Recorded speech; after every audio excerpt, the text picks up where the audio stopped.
आपने च्यवनप्राश के बारे में तो सुना ही होगा। हर रोज़ कहीं ना कहीं किसी न किसी स्वरूप में इसका विज्ञापन दिखाई या सुनाई पड़ ही जाता है। हम में से कई लोगों ने या अधिकतर लोगों ने इसका सेवन भी कभी न कभी किया ही है। रोग प्रतिकारक क्षमता को बढ़ाने के लिए इसका सेवन करने को कहते अनेक विज्ञापन अनेक वर्षों से हम देखते आ रहे हैं। इसकी एक बड़ी रोचक कहानी है, विज्ञापन की नहीं, च्यवनप्राश की। आपको सुना दूं? चलिए सुना देता हूं।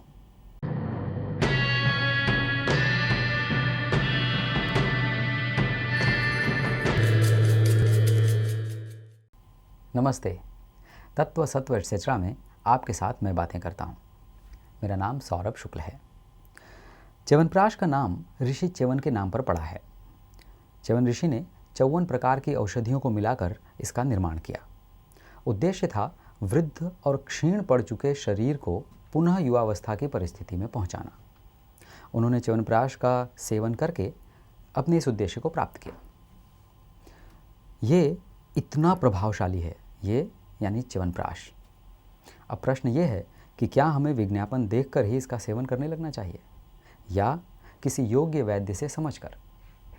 दूसरा प्रश्न यह है कि क्या हमें इसे बच्चों को भी खिलाना चाहिए? तो उसका भी उत्तर है किसी योग्य वैद्य से समझकर। उसकी एक निश्चित मात्रा हो सकती है जो वैद्य बता सकते हैं। चलिए आपको च्यवन ऋषि की कथा सुनाता हूँ। वे भृगु मुनि के पुत्र थे। श्रीमद् भगवद महापुराण में उल्लेख मिलता है कि वे बड़े तपस्वी थे। एक बार वे तप करने बैठे और तप करते हुए अनेक वर्ष बीत गए। उनके शरीर पर दीमक लग गई। उनका शरीर दीमक, मिट्टी और पत्तों से ढक गया और टीले जैसा दिखाई देने लगा। एक बार जहाँ वे तप कर रहे थे उसी वन में राजा शर्याती सदल बल यानी अपनी सेना और अपने परिवार के सदस्यों के साथ पहुँचे। उनके साथ उनकी पुत्री सुकन्या भी थी। सुकन्या अपनी सखियों के साथ घूमते हुए उस टीले के पास, जो टीले जैसा दिखाई दे रहा था, उसके पास जो दीमक, मिट्टी, पत्तों और लताओं से ढक गया था, वैसा एक टीला दिखाई दे रहा था। वास्तव में वहाँ ऋषि च्यवन तप कर रहे थे। उस टीले में से 2 छिद्र दिखाई दे रहे थे जो चमकदार थे। सुकन्या को न जाने क्या सूझा, उन्होंने कांटा उठाया और उन छिद्रों में चुभा दिया। वो 2 छिद्र वास्तव में ऋषि च्यवन की आँखें थीं।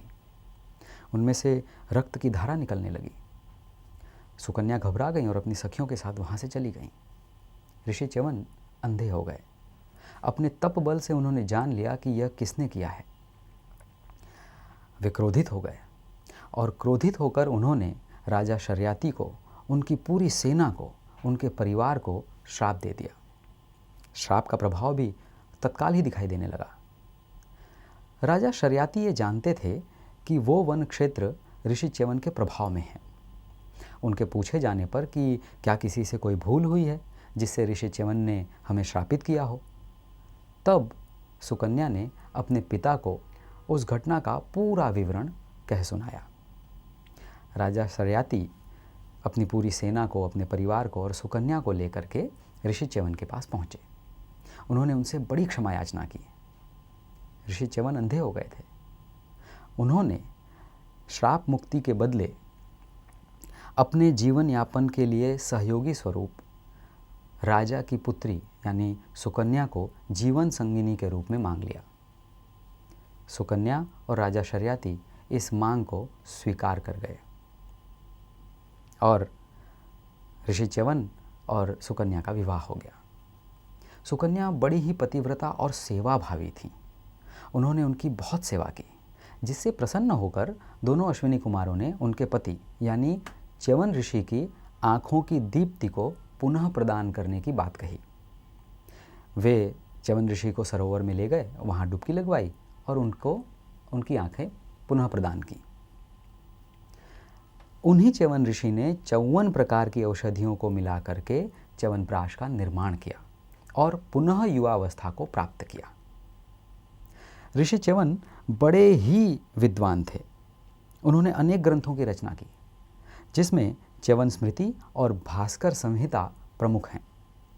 महाभारत में उल्लेख मिलता है कि च्यवन ऋषि इतने शक्तिशाली थे कि वे इंद्र के वज्र को भी पीछे धकेल सकते थे।